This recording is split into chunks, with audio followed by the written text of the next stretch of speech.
Guys welcome back. അപ്പോൾ ഞാനിന്ന് വന്നിട്ടുള്ളത് ഒരു മൊബൈൽ വാങ്ങിയാൽ കിട്ടുന്ന പെട്ടി വെച്ചിട്ട് ക്രാഫ്റ്റ് ചെയ്യാൻ വേണ്ടിയിട്ടാണ്. അത് റീസൈക്കിൾ ചെയ്യുന്ന ഐഡിയ. പിന്നെ നമുക്കൊരു കുറച്ച് സ്പ്രേ കുപ്പികളാണ് വേണ്ടത്. എന്താണെന്ന് വെച്ചാൽ നമ്മൾ സ്പ്രേ വെക്കുന്ന ഒരു ഓർഗനൈസറാണ് ചെയ്തെടുക്കുന്നത്.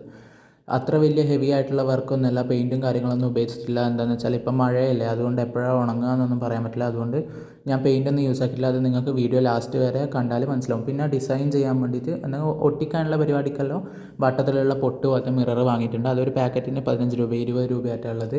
പക്ഷേ അത് കുറേ വർക്കെല്ലാം ചെയ്യാൻ പറ്റും. പിന്നെ ഒട്ടിക്കാൻ വേണ്ടിയിട്ട് ഞാൻ യൂസ് ചെയ്യുന്ന ഗമ്മ് ഫെവിക്കോളാണ്. പിന്നെ കമ്പി കാര്യങ്ങളെല്ലാം ഒട്ടിക്കണമെങ്കിൽ ഫെവി ക്വിക്ക് ആ ഗമ്മാണ് യൂസ് ചെയ്യൽ. വേറെ അങ്ങനത്തെ ഒന്നും യൂസ് ആക്കലില്ല. പിന്നെ നിങ്ങൾക്ക് വേണമെങ്കിൽ ഗ്ലൂ ഗണ്ണ് കയ്യിലുണ്ടെങ്കിൽ അത് ഉപയോഗിക്കാം.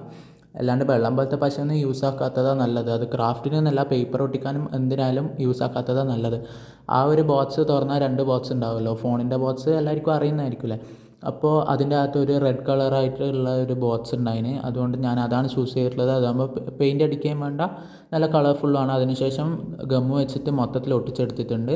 ആ ഒരു മിറർ മൊത്തത്തിൽ ഒട്ടിച്ചെടുത്തതിന് ശേഷം ഞാൻ ഇങ്ങനെ സ്പ്രേ ഓർഗനൈസ് ചെയ്യുന്നത് കാണിച്ചിരുന്നത്. പക്ഷേ ഇത് ക്യാമറയിൽ കറക്റ്റായിട്ട് കിട്ടിയിട്ടൊന്നുമില്ല. അത് ഓർഗനൈസ് ചെയ്യുന്നതിൻ്റെ തിരക്കിൽ ഞാനത് ശ്രദ്ധിച്ചിട്ടുമില്ല. അപ്പോൾ ഇത്രയേ ഉള്ളൂ. വീഡിയോ ഇഷ്ടപ്പെട്ടാൽ ലൈക്ക് ചെയ്യുക, ഷെയർ ചെയ്യുക, സബ്സ്ക്രൈബ് ചെയ്യുക. ഇങ്ങനെയാണ് ഫൈനൽ ലുക്ക് വന്നിട്ടുള്ളത്. എൻ്റെ ബാക്കിയുള്ള വീഡിയോസൊക്കെ ഒന്ന് കണ്ട് സപ്പോർട്ട് ചെയ്യുക.